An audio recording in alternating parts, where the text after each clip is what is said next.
Welcome back to Sledgehammer Horror, guys. I am Ken Sledge, and let's talk horror. Now, today I am joined by the amazing stuntman, actor, author, jack of all trades, master of them all as well, the amazing William R. Perry. William, how you doing today, man? I'm doing awesome. And you can call me Bill. Williams, my stage name, but Bill's what my friends call me. Awesome, man. I genuinely appreciate that very, very much. So, Bill, before we start talking about the reason that you're here, I would like for the people that don't know you to get to know you a little bit. Sure.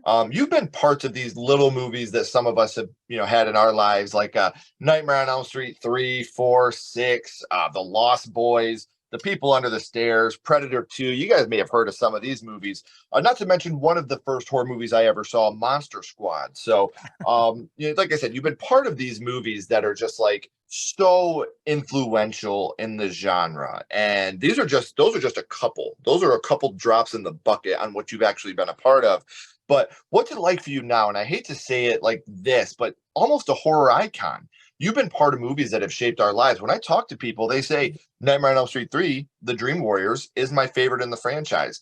Me personally, The Dream Master is my favorite. That's the one I grew up with. That's the one I watched. Part 4 is my absolute favorite in the franchise.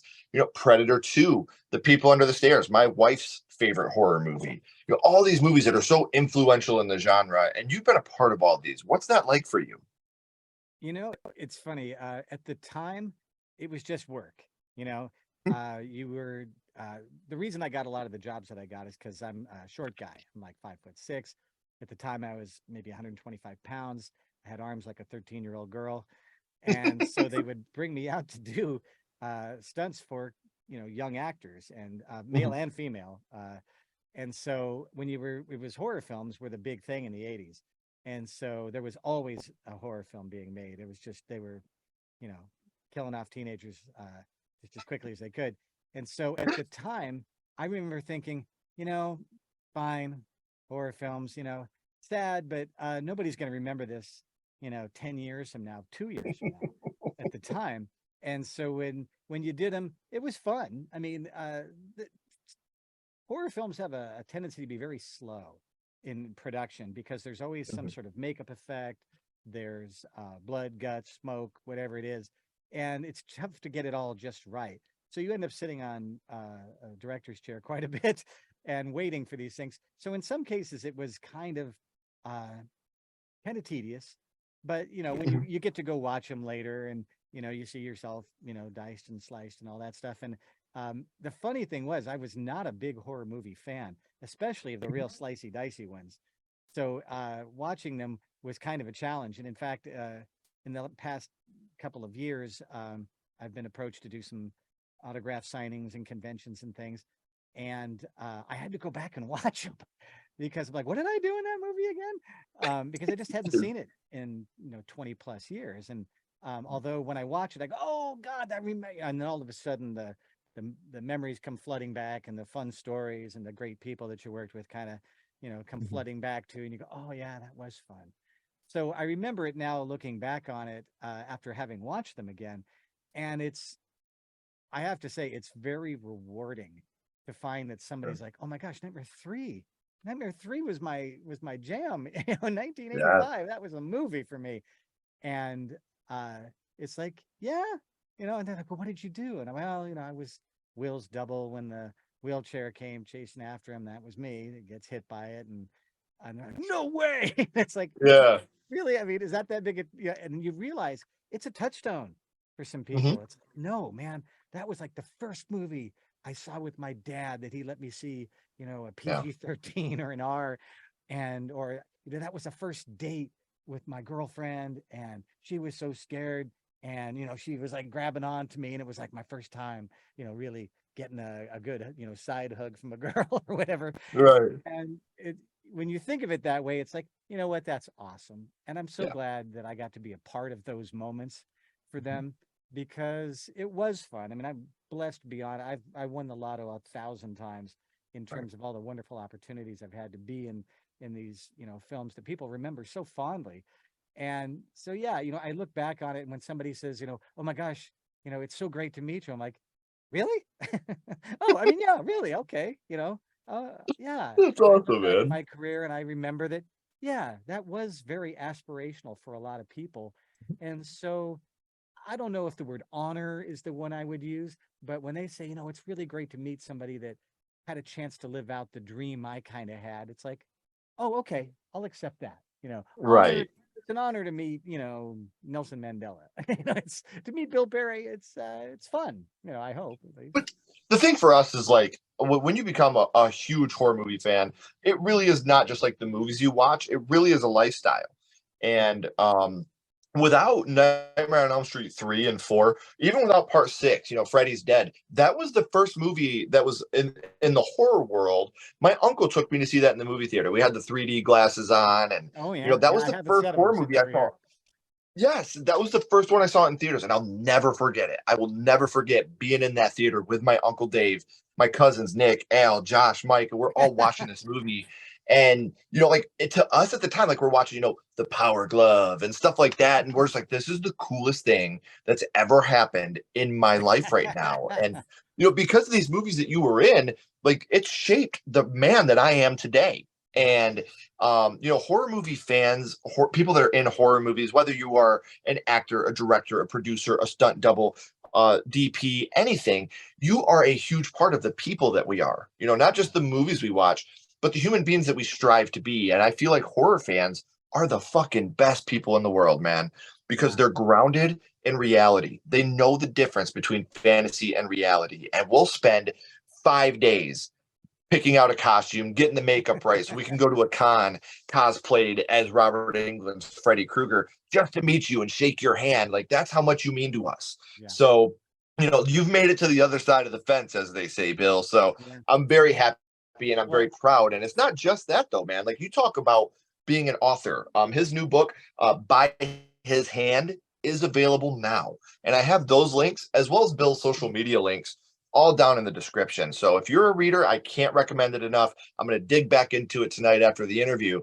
as well as you can get it on a Kindle. You can have audiobook, and make sure you're following him on social media too, so you can stay up to date on all the cons that he will be at. So you'll get the chance to shake his hand. And like I said, how many of us throughout our lives, for no reason at all, have just said, "Welcome to prime time, bitch." you can Those type of things you can don't happen. shake his bloody hand.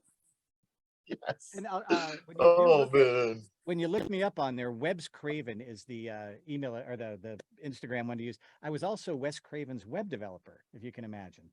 Uh, That's got a, awesome, got man. a chance to work with him, and you were saying, you talk about the fans, and at the time I said to Wes, are these people weird with you? And he said, they're the nicest people. And he said something so eloquently. I hate to butcher it, but I got to tell you, what he said to me was, he said, when somebody's a fan of horror, not everybody has a great life. A lot of people Mhm, have lives where there's a lot of struggle and a lot of pain and a lot of survival. And he says, and mhm, when they come to see a horror movie and they see the final girl, which we call them now, when they see that final girl who just survives on pluck and wisdom and guts and just she just wants to live. She's just not going to let the bad guy get her. That's who the audience is following, because if she can make it, if she can survive Freddy Krueger, if she mhm. can survive Ghostface, if she can survive the Texas Chainsaw Massacre, maybe, just maybe, I'm gonna be okay. Maybe I'm gonna Yeah. be able to make it through my struggles in life. Mhm. And he said it so much more eloquently that I wish I could do it justice. But it was one of those things where I went, oh, okay. And he says, now there are the people who just love to see somebody get their head cut off. He said, yeah, that's part of it too. That's part of the community, because for the most part, and something else he had said to me one time, he said, when you go into one of my movies, you could be walking into there's something about Mary, or you could be walking into Nightmare on Elm Street, and if you didn't see the screen, the reactions from the audience are nearly the same. There's Mhm. the scare and the laugh. Yep. And he said, and a scare is such a release in the same way that a laugh is a release. That's He so said it's an funny. emotional thing. And when you experience that emotion by watching that person on the screen, um, it it's a very physical, very real thing. And it Oh, releases tension. And it's like I said, usually the biggest scare is in the goriest moment, you, oh, and then you look back Hmm. and you have a laugh, Yeah. because it's that release of all that, oh my gosh, kind of tension. And he said, and that's what he really strived for, was to give you that, let you Yeah. have that experience, give you the scare that gives you the laugh, that gives you the release of all of the tension of your life that movies are such a great escape, from. So when I said it that way, it was like, yeah, and now I'm out at the cons and I'm doing these things and you meet the people and they are so tight. I mean, I did some Star Trek. The Star Trek Hmm. fans are an entirely different breed. The horror people are there every weekend at every cosplay, at every pop-up, at every convention. I don't care if you have 10 conventions, 10 days in a row. They'll drive to them, they'll dress up, Yeah. and they will be there and they will be supporting their character, whether that's Ghostface or Freddy or Right. Chainsaw Guys or any of that. And there is something about that is so freaking charming that is just a hoot because they're living it. Right. And these guys are accountants and they're, you know, lifeguards and they do every conceivable job that's out there. But this is their weekend and Yeah. this is their fun and this is the way they're going to have it. And there's something about that that just says, let your freak flag fly, baby. Let it go. Exactly. Ex- Enjoy because life is short and so am I. And get out there and enjoy it, and don't let anybody tell you that it isn't okay. It's right. so funny that being a nerd is so much easier now than it used to be. When you said I'm going to I've dress up in talked my, about that so much. I'm like, yeah, all these girls that are walking around with nerds are hot shirts. Where the yeah. fuck were they when I was in seventh grade? Tell me about it. But I would tell people I'm an actor. They go, really? What restaurant? And then I'd say, and then as I started getting a stunts, I'm a stunt man, and they go, oh, it's like, really? Oh, okay, I'll take that. I'll take advantage of that. That's a good thing. I like that. Right. Well, and like I said, you've been parts of these movies that are just iconic in the horror world. And in order for you to be a part of iconic horror movies, still horror had to start for you somewhere. Yeah, So now I would like to go back to the past and talk about what got you started in the horror genre, your first horror movie, and Bill, the first horror movie that you watched was. that was the first one I really remember. Really being like, oh my god, that movie's great. Was Dracula, Prince of Darkness. Christopher Lee, the old Hammer films. Hammer is the name of the production company, and Mhm. they made these things like turkey sausage. There's probably Yeah. 100 of these things, and they're all very, very similar. But that one, there was a lot to it. Right. Christopher Lee had almost no dialogue. I don't think he even says a word in the whole film. And who could do that? You know, Right. and And it was just it was bloody, it was intense. The actor, all the girls were hot, the oh guys yeah. also, and it was just very unnerving, in the way a good horror film is. It's like that got under my skin. Why? you know Yeah. and I remember carrying that around with me, like, why did that why did that movie freak me out? And it wasn't, Hmm. there was no humor in it for the most part. Right. It was just very intense. And I think after seeing that, I started watching all of them. They used to show Sure. these like really late night, Saturday and Sunday nights, when there was nothing else on television, 2 o'clock in the morning. I would see, it's like, oh, wait, Dracula, Prince of Darkness, or Dracula's Return, or whatever it was, Dracula Plays Baseball, whatever it was going to be. Uh, I said they made a million of these things. They were stretching for what to talk about, but they were all very similar, and they all had that same unnerving quality. Which they did a Dracula 1972, which was very good. And I remember thinking to myself, uh, they updated it, and they took Peter Cushing, who was like in Star Wars. I mean, this guy was in a billion films. Um, so uh, they updated it, and so it was roughly the same film, but somehow it still worked. Right. It's like you could take this character and put him in any century, and there was something about him that was gonna just play with your senses in a way that was like, that's a weird kind of cool, uncomfortable, and I Hmm. like it. You know, And I like the fact that you brought up the fact that Prince of Darkness, Dracula, Prince of Darkness, is a Hammer horror film. Yeah. because you get your Universal Dracula, when you had your Yeah. Yeah. Universal with your Yeah. I was never a Draculas and all fan of that. the Universal Dracula. See, and it's Christopher funny Lee's because like Dracula that's a was, divide for me. Like I have yeah. people, to me, the Universal versus the Hammer is like the Star Wars versus the Star Trek of the horror world. Yeah. Yeah. Yeah. And Hammer, I can appreciate both. And with the Hammer films, like you said, they're a lot more gothic. They're a lot more Yeah. dark. They're definitely a lot more sexy. They're a Yes. lot more violent. But the Hammer films are just they took what the Universal started and turned it up a notch. They Yeah. took it and they were like, your typical sequels, let's up the body count, let's up the sexiness, let's up the blood. Yeah. And the Hammer horror films knew how to make an amazing gothic horror film. Yeah. And There was, that's I what I mean, love about the Hammer films. they were European, so they had that sort of, Mhm. you know, castles, or they still have castles, there. We never had Yeah, castles. And I think that bygone era of castles and Gothic sort of architecture is still living there.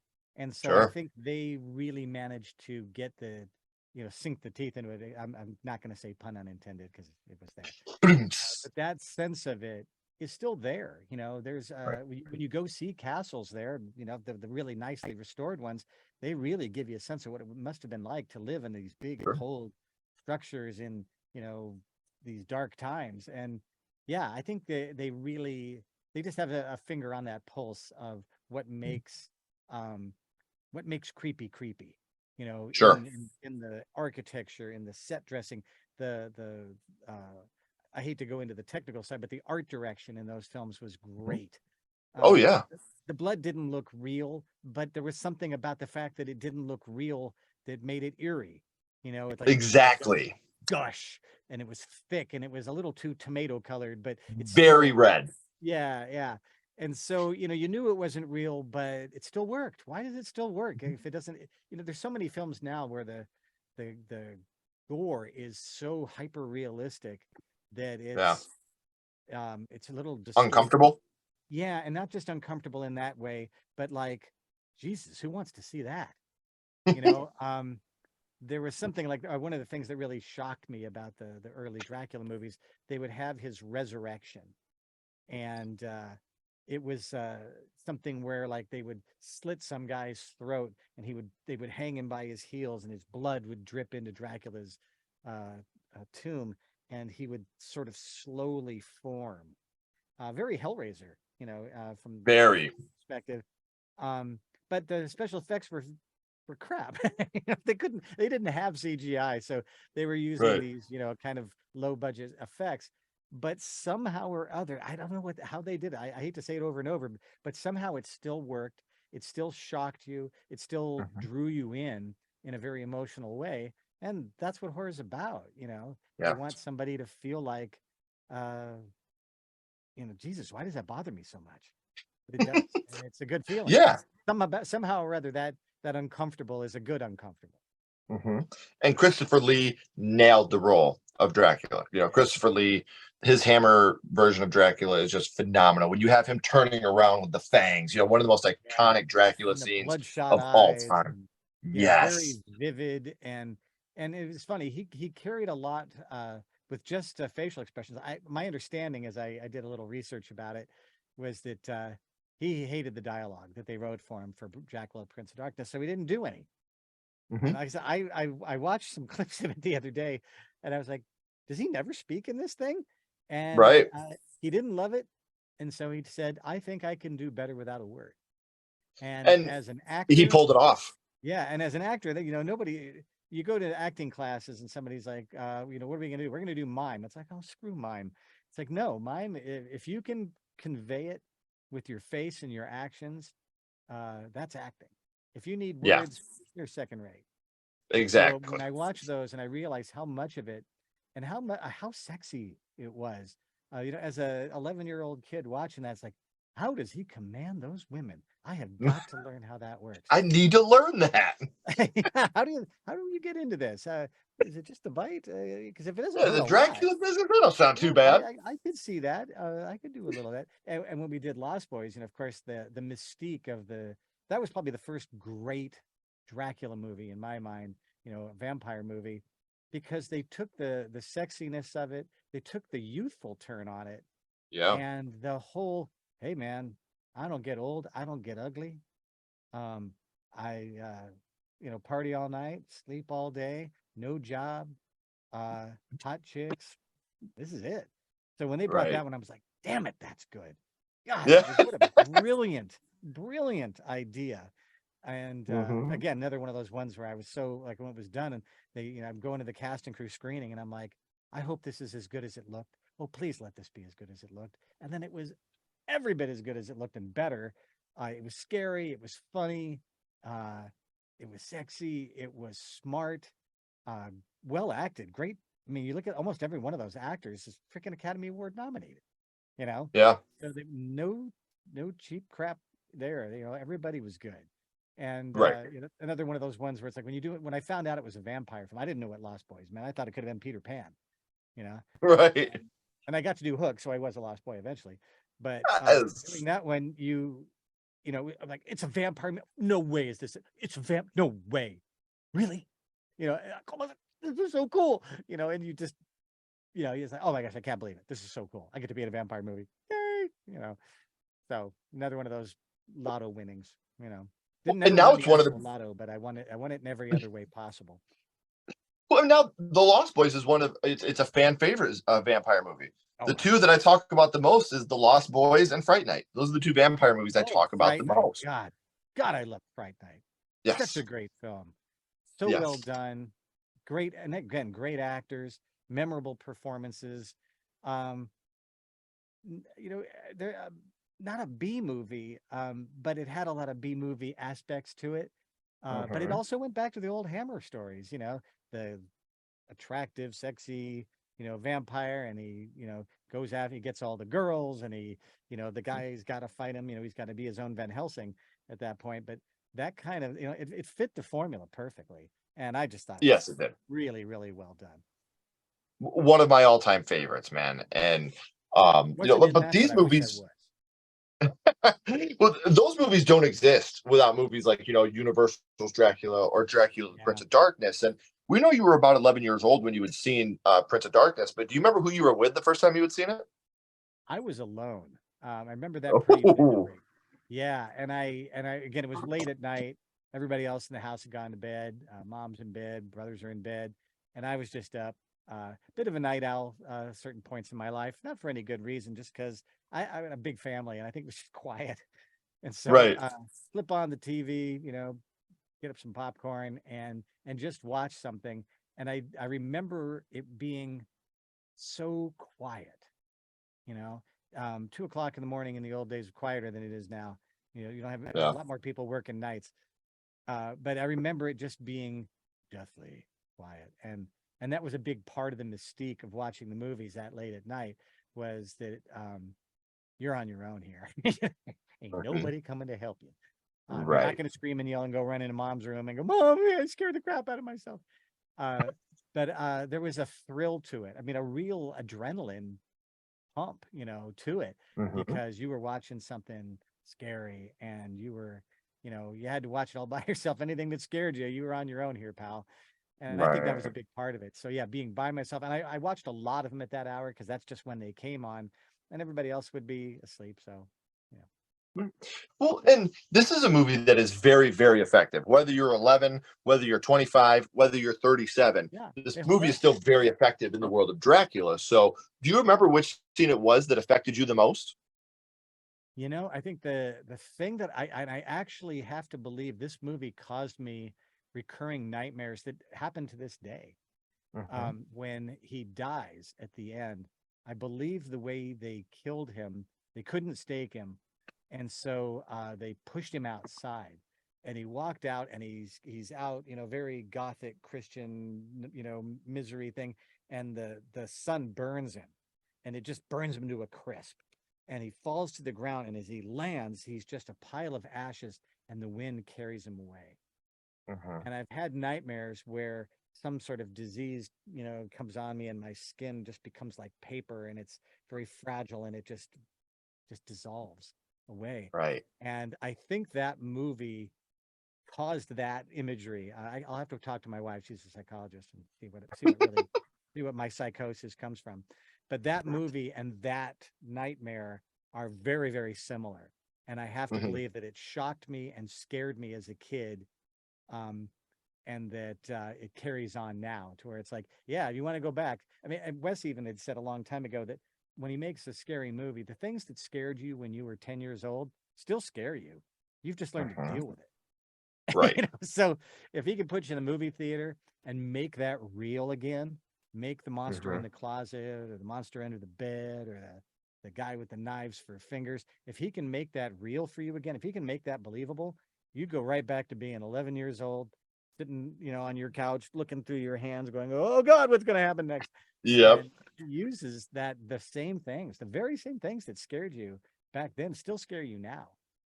You just have to update it so that it becomes more realistic for you. Sure.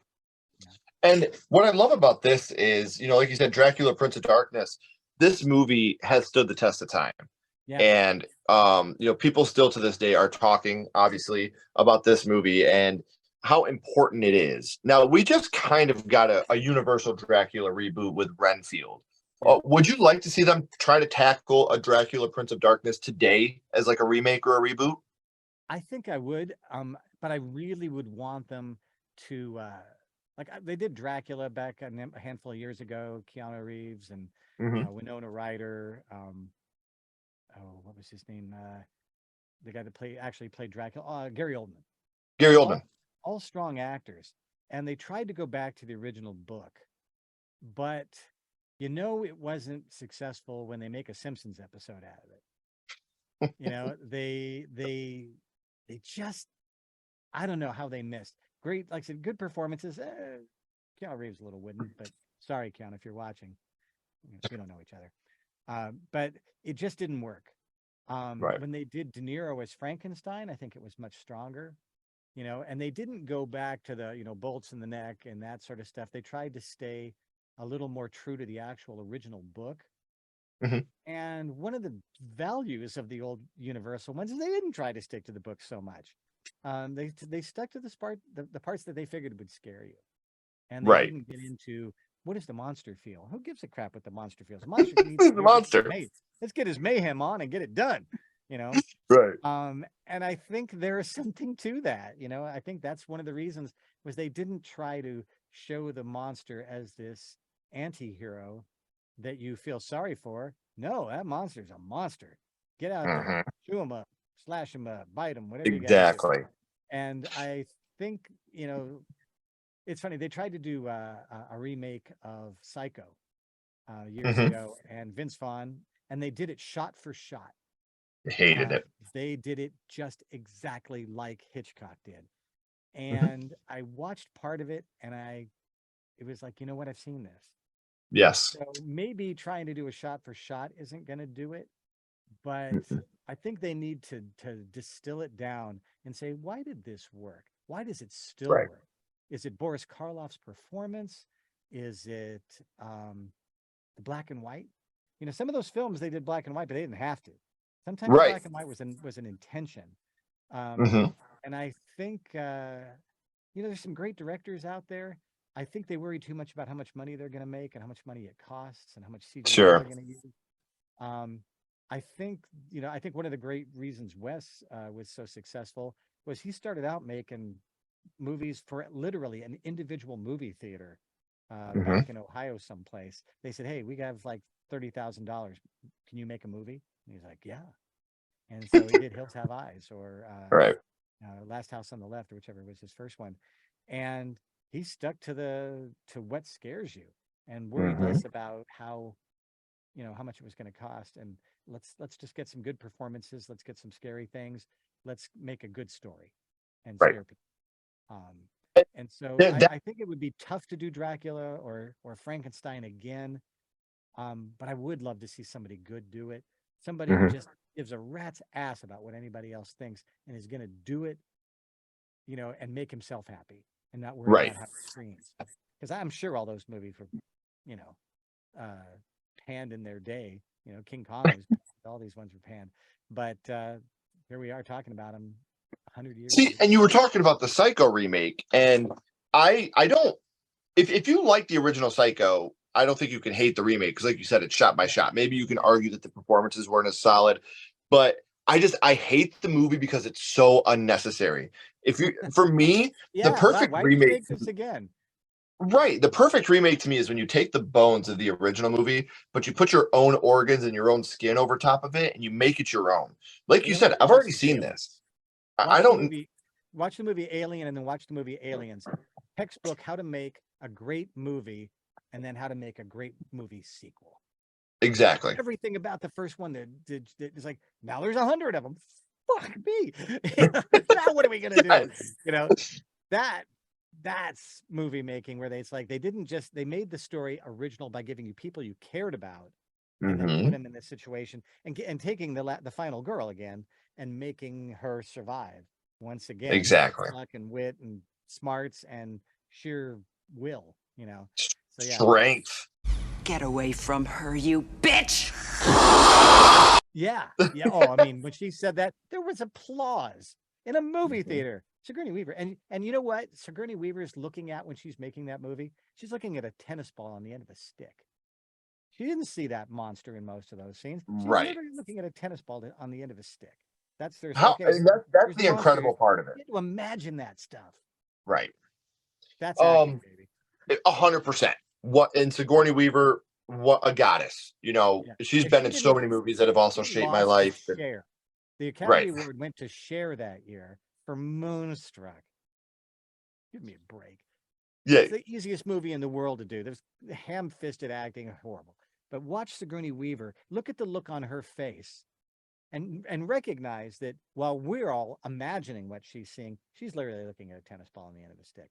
And the Right. look on her face, and Veronica Cartwright, and some of these other actors, when they look over, and you don't even see the monster for freaking 30 minutes, Right. the, but the horror on their face, and you don't see the monster, you're like, whatever she's looking at is really bad. Because look at her face. Nobody makes that face unless something really bad. And so the acting is so much stronger in these films when you don't see the monster right away, and you have to imagine what it is they're seeing, and it's bad because Exactly. you Well, know, I mean, there's nothing scarier than what happens in our imagination. You know, yeah, you can't scare me any more than what I can imagine. And yeah. you know, you mentioned earlier talking about Lee, and for those of you that don't know, Lee was the very first Ghostface. He's a very good friend of Bill's, and you know, I got Lee here with me, and he actually has a question for you now. Oh God, What's your ask favorite scary movie, Bill? What is your favorite horror movie of all time? favorite scary movie.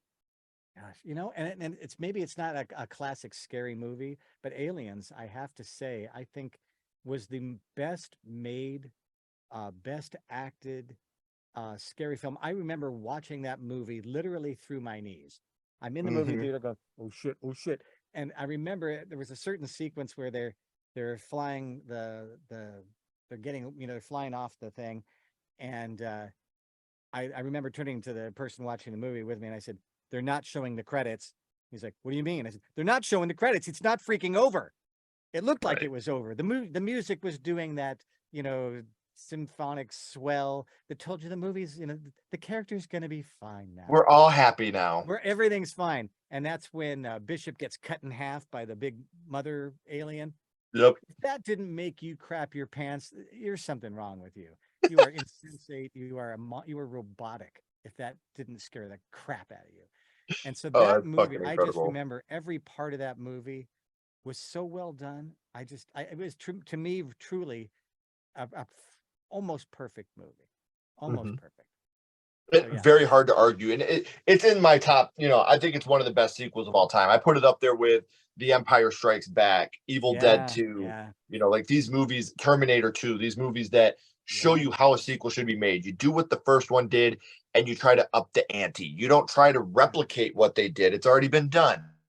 You take It, what they did and you make it. How can we make this better? How can we make it scarier? How when can you we saw make it Robert bigger? Patrick's character get slammed into the wall face first and then turn around without turning around, you know, that moment of CGI brilliance, Yeah, you know, in Terminator 2 told you that this movie is way over the top, you know, yeah. more technologically advanced than the Mhm. first one. but you cared about the characters. You even cared Right. about the bad guy. You know, that's what I think is missing from a lot of these films is it's characters you don't care about doing things you don't. Uh, Mhm. you know, you can. There's a slash and spatter kind of talk about some of these things. And working with Wes, he had told me we're going to make Scream 1, 2, and 3, and then we are done. He said, Mhm. I swear on my life, we will never make another Scream after 3. I have it in a recording actually, and then he made Scream 4, and passed away before 5. That 6 just got done, and 7's being made. Right. These movies, to a certain point, will continue until they stop making money, Mhm. and that's sort of a shame. I mean, sometimes they can keep making good ones. I mean, I think they're doing Fast 50 or whatever it is anymore. I said to Wes one time, when's Freddy gonna die? And he says, when he stops making money. Yeah. And that's unfortunate. Sometimes these things should die. If you're just doing it, if you're just taking advantage of the audience, um, if you're still making money, I guess there's a reason people care about, people want them. But there's a side of me as a film auteur that says that could have stopped. Stop it before you kill it. Yeah, Don't stop it before ruin you it, ruin it. I mean, and I Yes. hate to say it because somebody called me the sequel king the other day. Predator 2, Home Alone 2, Nightmare 3, 4, 6, Return of the Living Dead Part 2. Everything I did that was good or was all a sequel. And it's like, yeah, so I can only piss and moan about sequels so much. That's my living. But yeah, there's times when like Nightmare 3 actually was a great redo. Oh They yeah. they took characters you cared about, uh, and I think that's really the trick is to make sure that if you're gonna make a remake, give me somebody to care about, because Mhm. if I don't care, why am I doing this? If if it's mindless entertainment, fine. It goes straight, direct to video. It goes direct to, Netflix or Hulu or some lesser channel. That's fine. If that's the way you're going to see it, and it's just going to be. I mean, I love some shoot 'em ups. I love the Bourne movies, and my wife's like, "Why are you watching this?" Like, I want to see somebody get shot. I'm telling you, Right. I want to see a crazy cool fight scene. John Wick's Mhm. another one. Sorry, I love them. Um, Right. but are they great films? Not always. Not No. always. Well, and it's funny, you just brought up Nightmare on Elm Street 3. And one of my biggest defenses about that movie, when I talk about why it's universally loved, and like I said, universally the favorite in the franchise, you're actively rooting for the kids just Yeah. as much as you are Freddy. Like obviously we all love Freddy. He's got the charisma. We love him. But there's no meat bag in this movie that you're like, all right, kill that one. Every Yeah. single character in that movie, you're like, oh, come on, please, please. And Freddy's ruthless in that movie, like killing people with Yeah. like like the needles in the arm. Like that's Oh, one that always stuck with me. A recovering addict that gets killed with the needles going into her arm. and Like it's so the heartbreaking. And just puppeteer. oh yeah, yeah. When you got him with the Oh, puppet, dude, like that that one messed me up. And that's all. I mean, one of the things I think that really worked about that film was the majority of the effects are practical. That really was a wheelchair, and it was being mhm. pulled by a Volkswagen, at least a Volkswagen engine. So I really had to get the way out of that thing, and I've been hosed. But the needles, yeah, the mouths that open up on her arm, and the marionette thing, and I think it was Nightmare 4 where the girl gets put into a roach motel. Yep. And then they Oh, check in, but oh, they don't check out. dude, that is probably the most haunting kill in any movie I've ever seen.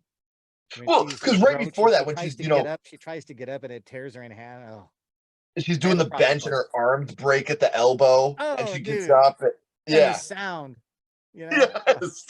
Like I said, growing up, Nightmare 4 is the one I watched the most. To this day, we just recently did a Nightmare on Elm Street franchise ranking. 4 was my number one. yeah, What do I think it's the best made Nightmare on Elm Street movie? No.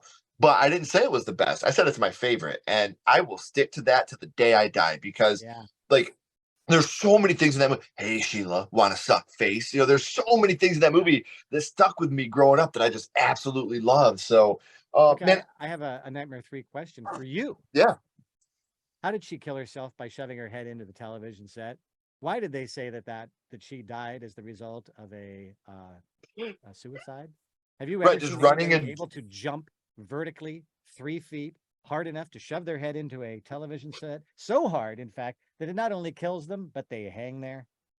Right. Sorry. Like, Yeah, yeah, jump the they don't shark have for me there. Even in the they even don't in the have Robert theater, I Englund's went, head or the "How would you stuff. do Like, that?" it's funny because a buddy of mine has in his man cave a TV with a hanging body out the front of it. That's part of his man cave. And I think it's just like I said, I'm telling you, welcome to prime time, bitch. Is one of my favorite moments of any movie ever. Best line I in the love, show. Best, oh, absolutely best line. love But it. yeah, but when I see them in the next scene and they're all sitting at the funeral, I'm like, wait a minute, where's the cop? Nobody's gonna question what Somebody's happened got to ask the here. question. How did she do that? Well, man, I'm I sorry, have I had an digress. amazing. No, I've I'm had not an tearing amazing that time movie down. talking I'm to you just about. saying, we jumped a shark there. Right.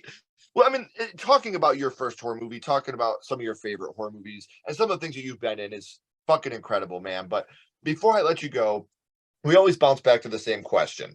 We're going to go back to Dracula Prince of Darkness. And what we're doing here, Bill, is we're ranking this movie on a skull count. Now, we're not ranking it on acting, production, score, stunts, nothing like that. What we're doing here is strictly ranking this movie on how much it affected you on your first viewing. So 0 skulls being not effective, 5 being extremely effective.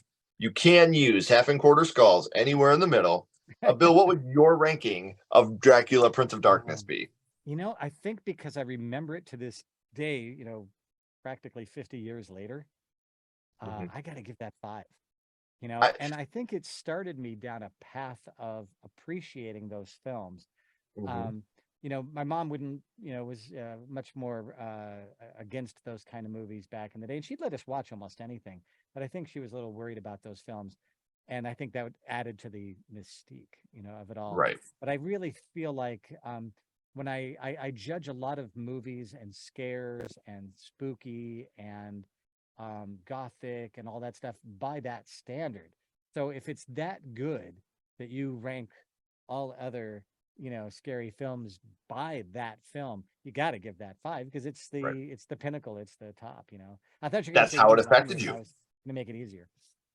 5 What the thing about that too, not only is it that, but if you hadn't watched that movie at the time that you did, who knows if we'd be sitting here today doing this, butterfly effect. Yeah. You may have been working at your dad's copy machine place. Oh God, So no! Don't send me back in time. No. Stop, Yeah, watch it's Dracula. we talk about where would we be if not for that, and I don't know. It's probably not even worth considering. Very, very blessed to be where I've been and to do all these things and be able to look back on my. I mean, how many people get to look back on their life from 30 years ago and say, yeah, I'm really proud of the work I did. I'm glad of the effect that it's had on other people. I love that other people appreciate it, and the fact that I get to go to a convention and have people go, can you just tell me what it was like to work with Robert Englund, or can you tell me what it was like to work with Elvira or Tim Curry or whoever, and you go, gosh, that's great. That's a great idea. That really was cool. And you get to relive it a little bit. It's like watching your favorite movie with your kid or taking your kid to Disneyland and looking at Disneyland through their eyes. You get to kind of go back and you put yourself back in those memories and you get to share it with them in such a way that you get to, kind of relive it a little bit. And they're looking at you just, with this rapt attention, just like, how cool is it to be you? And it's like, Right. Right now it's really good. It's very cool to be me. I'm very happy to be me looking back on Especially at this moment right now.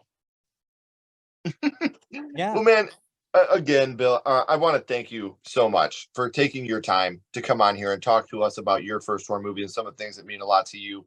I do want to remind everybody, all of the social media links are down in the description, as well as the link so you can check out his book. And I cannot recommend By His Hand enough. So make sure you're checking that out. Bill, don't go anywhere. I got a couple more questions for you. Everybody else, as always, if you haven't already, please make sure you like and subscribe. It really, really does help out the channel more than you could possibly help know. this guy. What the hell's Yeah, wrong? please. Click that stupid subscribe. I will get you. I've got the means and I got the glove. He knows the way there. Make sure you follow us. You'll on find out social what media. I'm capable of. You don't want to know. Right, just don't go to sleep. So until next time, guys, keep talking horror, stay what you are, and we'll see you guys soon.